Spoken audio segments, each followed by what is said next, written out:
Hey guys, welcome back to my new video. और आज के वीडियो में हम बात करेंगे how to revise effectively and efficiently.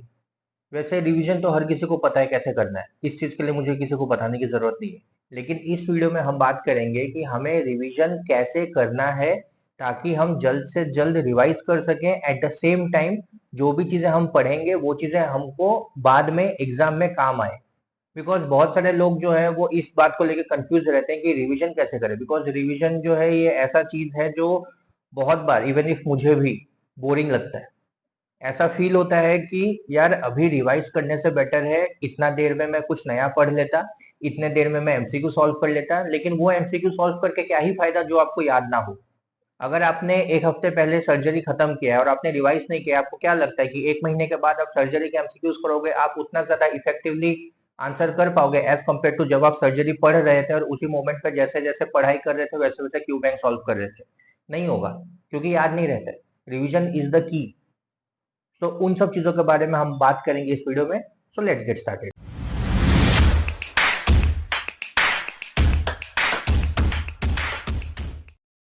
तो सबसे पहले तो मैं आपको ये कहना चाहूंगा कि एटलीस्ट ट्राई करो कैसे भी करके 19 के 19 सब्जेक्ट तुम कवर करो। बिकॉज पहले ऐसा होता था, लाइक अगर ये चीज ही मैं आपको 2 या 3 साल पहले का बोलूं तो उसमें बोलता था कि चलो 12 सब्जेक्ट पढ़ लो, बाकी सब्जेक्ट रहने दो, कोई बात नहीं, पास हो जाओगे। अभी ऐसा बिल्कुल भी नहीं है। अभी एक एक सब्जेक्ट इंपॉर्टेंट है। लेकिन हाँ, कुछ ऐसे सब्जेक्ट्स होंगे जिन पर आपको ज्यादा फोकस करना है, तो कुछ ऐसे सब्जेक्ट्स होंगे जिन पर आपको कम फोकस करना है। लेकिन फोकस आपको सब में करना है और रिवीजन आपको सबका करना है। तो मैं आपको पहले तो ये रिकमेंड करूंगा कि आप 19 के 19 सब्जेक्ट जो है उनको एटलीस्ट एक बार तो फर्स्ट रीडिंग अच्छे से कीजिए। एटलीस्ट कुछ नहीं तो कुछ 12 से 13 सब्जेक्ट जो होंगे उनको आप कम से कम 3 बार रिवाइज कीजिए। आपको अभी लग रहा होगा कि 3 बार रिवीजन कैसे पॉसिबल है, बिकॉज अभी टाइम भी उतना नहीं है। अभी मैक्सिमम टू मैक्सिमम गिन के देखेंगे तो 70 से 80 दिन बचे हुए होंगे। इवन इफ अभी तक आया नहीं है, अभी तक डेट आया नहीं है, बट आपको भी पता है कि ऐसा नहीं है कि डेट आपका मार्च में या अप्रैल जाएगा। जाएगा तो जाएगा मैक्सिमम टू मैक्सिमम जनवरी के बीच तक, जनवरी के 15-20 तक जाएगा तो जाएगा। ये तो होगा तो उससे पहले ही होगा। तो अभी पहले हम बात करते हैं कि आपको रिवाइज कितनी बार करना है। कम से कम आपको 3 बार रिविजन करना है। 3 बार हो सकता है कि आप सारे सब्जेक्ट्स ना रिवाइज कर पाओ, लेकिन 3 बार एटलीस्ट 12 से 13 सब्जेक्ट रिवाइज करना है। जैसे कि आपका हो गया medicine, surgery, obs gynae, PSM. उसके बाद जो इंटरमीडिएट सब्जेक्ट है, जो ना ही मेजर में आते हैं ना ही माइनर में आते हैं, इंटरमीडिएट में आते हैं, जैसे कि paediatrics, ophtha, ortho, FMT, ENT. उसके बाद पैथोलॉजी, माइक्रोबायोलॉजी। ये सब क्या है? ये सब सब्जेक्ट्स ऐसा चीजें हैं जो आपको पढ़ना ही पड़ेगा। अगर आप माइक्रोबायो, बायोकेमिस्ट्री, एनाटॉमी नहीं पढ़ोगे, एक महीना भूल जाओगे। फार्मा के अगर ड्रग्स आप नहीं पढ़ोगे या फिर आप ड्रग्स को इंटीग्रेट नहीं करोगे दूसरे सब्जेक्ट्स के साथ, दूसरे डिजीज के साथ, आप भूल जाओगे। तो आपको ये सीखना होगा कि रिवीजन का मतलब ये नहीं है कि आपको वो सब्जेक्ट पकड़ के बैठना है, या फिर रिवीजन का मतलब ये नहीं है कि आपको हर तीसरे दिन या चौथे दिन फिर से वापस उस पूरे बुक को ओपन करके पढ़ना है। रिवीजन का मतलब हो गया कि कैसे करके आप रिकॉल कर रहे हो पुराने चीजें, दूसरे चीजें इस नए सब्जेक्ट के साथ। जैसे कि आप देख लो, आपने फार्मा पढ़ा, फार्मा में आपने साइकेट्री वाले ड्रग्स पढ़े। जब आप साइकेट्री पढ़ रहे हो उसमें अगर आपको कुछ ऐसे ड्रग्स आ रहे हैं, उसमें अगर आपको कुछ ऐसे चीजें आ रही है जो साइकेट्री वाले बुक में ढंग से नहीं लिखा है, बट आपको पता है कि फार्मा वाले बुक में भी अच्छे से लिखा हुआ है, आप ट्राई करो रिकॉल करने का। नहीं तो मैक्सिमम आपको कितना, आधा घंटा लगेगा। पूरे दिन में आधा घंटा लगेगा बस वो टीसीए और वो आपका मूड स्टेबलाइजर, उन सब ड्रग्स को एक बार फार्मा के बुक से ओपन करके रीड करने में। उससे ज्यादा आपको टाइम नहीं लग रहा है। लेकिन इसी बहाने क्या हो रहा है, आपका वो वाला जो टॉपिक है रिवाइज हो रहा है। एट द सेम टाइम आप फिजियो पढ़ रहे हो, फिजियो में आपका कार्डियोलॉजी वाला सेक्शन है। कार्डियोलॉजी वाले सेक्शन में आपका आ रहा है इस्चेमिक हार्ट डिजीज आ रहा है, आपका एंजिना पेक्टोरिस आ रहा है, आप उसमें पढ़ रहे हो। वहां पर लिखा हुआ है कि बीटा ब्लॉकर्स देंगे, कैल्शियम चैनल ब्लॉकर देंगे, एम्लोडिपिन देंगे। लेकिन आपको याद नहीं आ रहा कि एम्लोडिपिन कौन सा ड्रग है, क्या कैटेगरी का ड्रग है। लेकिन आपको ये पता है कि फार्मा के वाले कार्डियो वाले बुक में लिखा हुआ है। कितना टाइम लग रहा है आपको? गिन के आपको 15 मिनट। 15 मिनट में आप ढूंढ भी लोगे कहाँ पर लिखा है। अगर नहीं ढूंढ पा रहे हो, एम्लोडिपिन आपने गूगल में सर्च किया, गूगल में वहां पर आ गया कि एम्लोडिपिन कौन से कैटेगरी में आता है। एटलीस्ट आपको फार्मा रिवाइज तो हो रहा है। आइदर आप बुक से पढ़ो, गूगल से पढ़ो, आपको पता तो चल रहा है। तो इसको बोलते हैं इंटीग्रेशन, कि आप इंटीग्रेट करना सीखो। बिकॉज पेपर में आपको ऐसा क्वेश्चन बिल्कुल भी नहीं आने वाला है कि हाँ चलो भाई, एंजियो टेंशन रिसेप्टर ब्लॉकर जो है कौन सा होता है, which of the following is angiotensin receptor blocker, ऐसा नहीं आने वाला। वहां पूरा एक बड़ा अच्छा खासा केस आएगा लिखा हुआ आएगा, पेशेंट है, ये है, वो है, उसको कौन सा फर्स्ट स्टेप मैनेजमेंट देंगे, ड्रग ऑफ चॉइस कौन सा होगा। बहुत बार लोग जो है गलती कहाँ पर करते हैं कि गोल्ड स्टैंडर्ड कौन सा है और ट्रीटमेंट ऑफ चॉइस कौन सा है, या फिर इन्वेस्टिगेशन ऑफ चॉइस कौन सा है, गोल्ड स्टैंडर्ड कौन सा है, इन दोनों में बहुत बार कंफ्यूज होता है। ये सब चीजें कंफ्यूजन आपको क्यों हो रही है, क्या क्या है रीजन, क्या है आपके इन सब कंफ्यूजन का? रीजन यही है कि आपने रिवाइज नहीं किया था। आपने बस एक बार पढ़ लिया, पढ़ने के बाद निकल गया एक महीना, एक महीने के बाद आपने कुछ एमसीक्यूज में किए, उसमें मिला तो मिला, नहीं मिला नहीं मिला, भूल गए। वो नहीं करना है। और ये रिवीजन आपको रैपिडली करना पड़ेगा। तो चलो मैं स्टार्टिंग से अच्छे से बताता। मैंने प्रेप लैडर से किया था, मैंने आपको सबको पता है कि मैंने प्रेप लैडर से पढ़ा है, तो मैं बस प्रेप लैडर को एज एन एग्जाम्पल यूज करने वाला हूँ, बताने वाला हूँ कि कौन सा सब्जेक्ट आप कहाँ से रिवाइज करो, या फिर कौन से सब्जेक्ट पे आप ज्यादा फोकस करो और कौन से सब्जेक्ट पे नहीं, मैंने जिस हिसाब से रिविजन किया है। और ये मैं क्लियरली बताना चाहता हूँ, जो भी बातें मैं आपको बता रहा हूँ ऐसा बिल्कुल भी नहीं कि उसको 100% मैंने अपने पे यूज किया था। बिकॉज जब मेरा एग्जाम हो गया, या फिर जब मैंने अपना पढ़ाई का जर्नी स्टार्ट किया था और जब मैं एंड तक पहुंचा था, उस मोमेंट पे मुझे बहुत चीजें पता चली थी, बहुत चीजें समझ में आई थी कि हाँ, कहाँ कहाँ क्या क्या मेरा छूटा, कहाँ कहाँ क्या क्या मुझे और करना चाहिए था। तो उन सब चीजों को सबको एक्यूमुलेट करके कुछ चीजें मैंने की है, कुछ चीजें मैंने नहीं की है, और कुछ चीजें मुझे करना चाहिए था। इन सब चीजों को मिलाकर मैं इस वीडियो में आपको बताने वाला हूँ। सबसे पहला, कौन कौन सा सब्जेक्ट आपको मेन वीडियोस से करना है। मेन वीडियोस का मतलब ये नहीं है कि आपको पूरा फिर से मेन वीडियोस पढ़ना है। मेन वीडियोस का मतलब ये हो गया कि आपके पास तो आपका बुक होगा, प्रिंटेड बुक्स है, उस प्रिंटेड बुक से कौन कौन से ऐसे सब्जेक्ट्स हैं जिनको जरूरत नहीं है कि आपको कोई 20th नोटबुक बनाना है, वो बुक ही आपके लिए 20th नोटबुक है। इवन इफ अभी जैसे आप देख सकते हैं कि अभी मेरा सर्जरी चल रहा है, तो मेरा सर्जरी का ये वॉल्यूम 1 है, वॉल्यूम 1 है, फिर वहां वॉल्यूम 2 रखा हुआ है। ये वॉल्यूम 1 का बुक जो है मुझे मैक्सिमम टू मैक्सिमम 5 से 6 घंटे लगते हैं अभी पढ़ने में रिवाइज करने में। क्यों? क्योंकि इसको मैंने कम से कम 4 से 5 बार पढ़ लिया था अपने एफएमजी के लिए। और इसमें ऐसे कुछ भी ओपन किया, जैसे ये ओपन किया इसोफेगस, ये आपको यहाँ पर दिख रहा होगा, मेरे पेंसिल से मार्क किए हुए दिख रहा है क्या? हाँ दिख रहा है, थोड़ा थोड़ा दिख रहा है ना? या फिर और कुछ भी हो, कोई भी पेज उठाओ, ये कोई भी पेज उठाओ, यहाँ पर ये देखो, ये पेंसिल से मैंने लिखा है, क्या लिखा है? सेम एज इसोफेगस, क्यों लिखा है? हाँ, इसका ये है, कार्सिनोमा का टेबल है, यहाँ पर ये ऐसे लाइन कर करके, लाइन दिख रहा है क्या? तो ये सब जो है, अब जब मैं रिवाइज करता हूँ तो मैं पूरा का पूरा नहीं पढ़ता, ऐसे हर एक चीज नहीं पढ़ता, बस आंखें घूमती है, और जहां जहां मैंने पेंसिल से मार्क किया है उन चीजों पे मैं ज्यादा फोकस करता हूँ, उन चीजों को मैं बार बार रीड करता हूँ।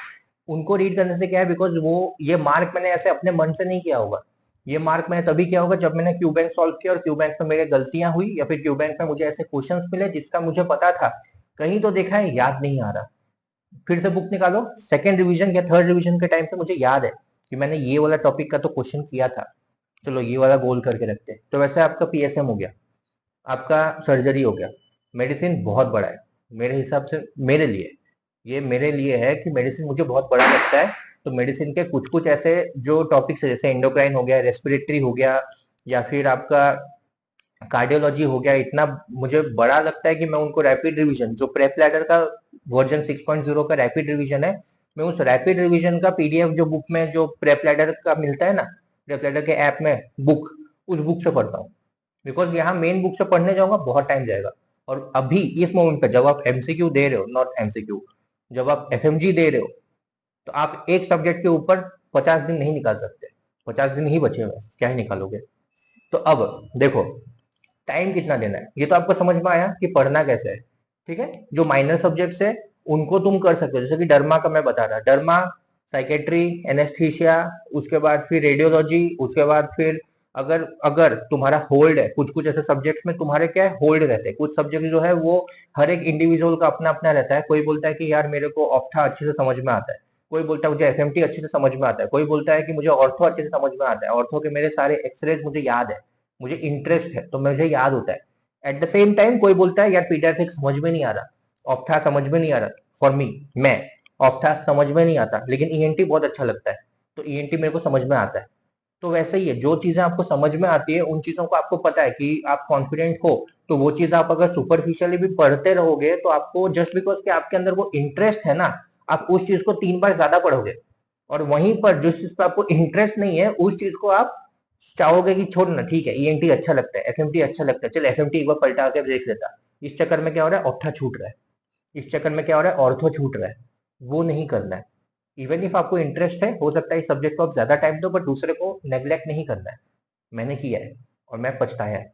इस बार का जनवरी 2020 के जो ये था, पेपर था, उस पेपर में ऑप्था के बहुत क्वेश्चंस आए थे और आधे तो मेरे ऊपर से गए, क्योंकि मैंने ना ही ऑप्था रिवाइज किया था और मैंने ऑप्था को बोला था कि हाँ अच्छा लगता है, पढ़ा मैंने, बट ठीक है दूसरे पे ज्यादा फोकस करता, वो अच्छा लग रहा है, उस पे ज्यादा, इसमें बोर हो रहा है, अरे यार वापस से वही चीज पढ़ रहा हूँ, समझ में नहीं आ रहा है, बोर हो रहा है, छोड़ना एफएमटी पढ़ लेता, पीडियाट्रिक्स पढ़ लेता। मेरा पीडियाट्रिक्स में बहुत अच्छा होल्ड है। मेरा गाइनेकोलॉजी में, गाइनी में, ऑप्स में थोड़ा सा ऊपर नीचे है, बट गाइनी में अच्छा खासा होल्ड है। But at the same time anatomy डूबा हुआ है, ऑप्था डूबा हुआ है। उसके बाद फिर ईएनटी में होल्ड है। ईएनटी का फिर क्या था, ईयर मुझे पसंद था, नोज पसंद था, लेकिन थ्रोट का जो है उस पर कुछ कुछ ऐसे डिजीज है जो मेरे दिमाग से जाता था, तो मैं उस पर ध्यान नहीं देता था। ये गलतियां आपको नहीं करनी है। इवन इफ आपको नहीं पसंद है, खुद को गाली दे दे के करो, लेकिन एटलीस्ट जिद करके कम से कम 2 बार तो रिवाइज करना है आपको।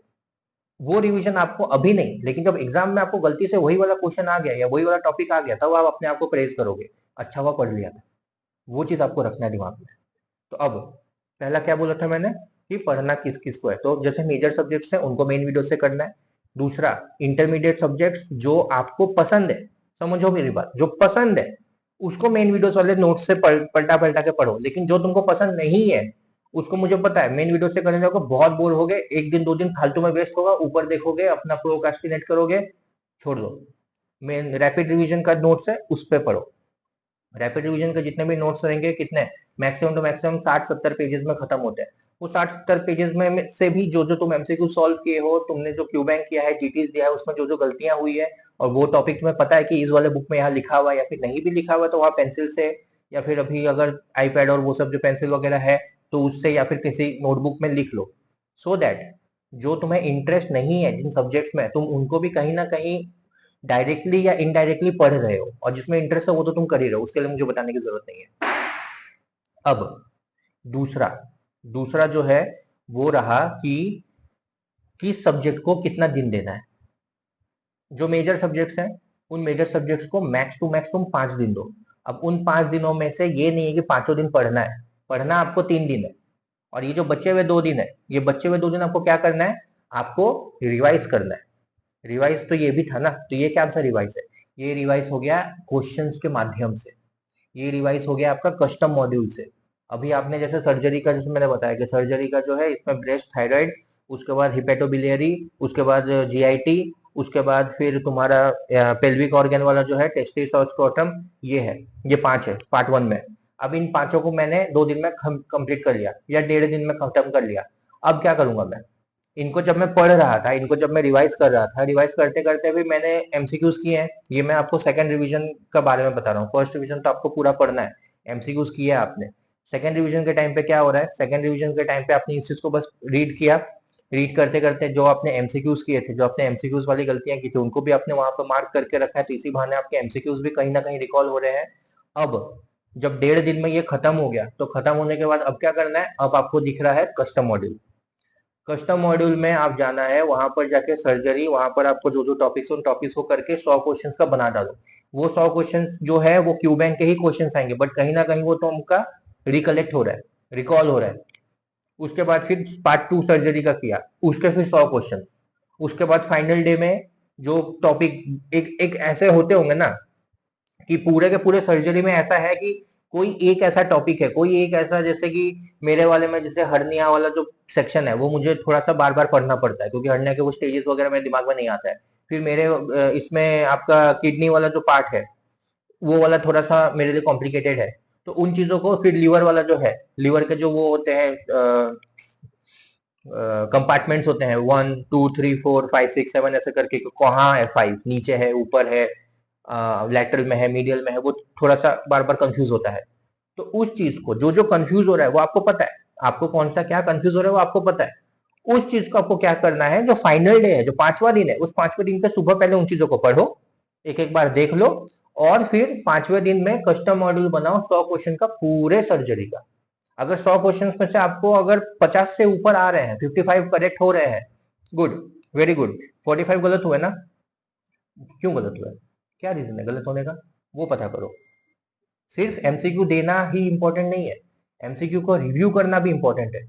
तो सिर्फ है कि चलो दे दिया, कितना हुआ, 100 क्वेश्चन दिया, 100 क्वेश्चन में से मेरे 60 करेक्ट हुए, 40 खत्म हुआ, चलो ठीक है कोई बात नहीं, 60 तो आया, मैं पास हूँ। अरे भाई वो 40 में से क्या पता वो 40 में से एक क्वेश्चन भी आ गया गलती से, एफएमजी में डायरेक्ट क्वेश्चन ना आए, इनडायरेक्ट क्वेश्चन आ गया और तुमको पता नहीं था, एग्जाम में तुमने वो क्वेश्चन गलत किया एंड यू गॉट 149। और ऐसे बहुत मिलेंगे जिनको पता है कि उन्होंने कौन सा क्वेश्चन गलत किया एग्जाम में, दोस्तों से पूछ के अरे यार ये वाला क्वेश्चन गलत हुआ और मार्क्स आया 149, तो सोचो क्या ही पछतावा हुआ होगा। ये पछतावा ना हो इसलिए रिव्यू भी करो। तुमने 100 क्वेश्चंस कस्टम मॉड्यूल के दिए, रिव्यू भी करो, इवन इफ करेक्ट आंसर भी रिव्यू करो, इनकरेक्ट भी रिव्यू करो, बिकॉज करेक्ट का भी तुमको पता नहीं है कि जो तुमने जो 55 में तुम्हारे 55 करेक्ट पे, क्या 55 के 55 तुमको पता था, क्योंकि तुमने तो तुक्के भी मारे हैं ना, लग गया तुक्का, क्यों लगा, क्या रीजन है।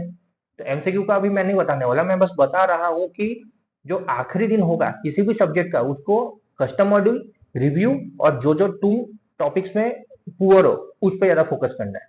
मेजर सब्जेक्ट 5 दिन, माइनर सब्जेक्ट 2 दिन, इंटरमीडिएट सब्जेक्ट 3 दिन, ये है। तो अभी अगर मेजर सब्जेक्ट 4 है, 5 दिन के हिसाब से 20 दिन निकल गए, बच्चे तुम्हारे पास 50 दिन, अगर 70 दिन है तो।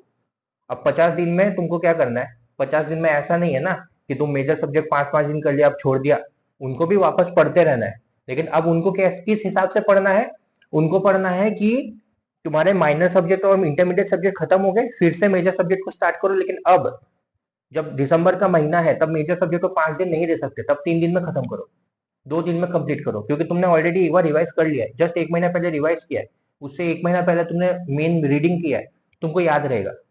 तुम्हारा अभी मेन फोकस होना चाहिए कि जो मिल रहा है जहां से मिल रहा है घुमाते रहो, कुछ नया पढ़ने की जरूरत नहीं है, जो आता है जिनको पढ़ा है उन्हीं को पकड़ के घुमाते रहो।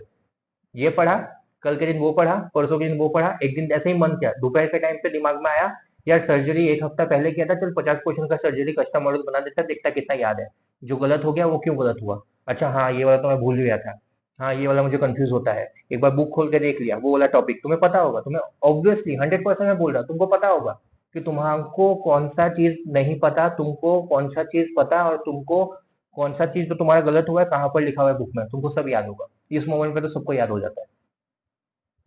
तो गाइस मुझे बस यही एक चीज कहना है कि रिवीजन इज ए आर्ट, ये वाला आर्ट नहीं, ART, आर्ट।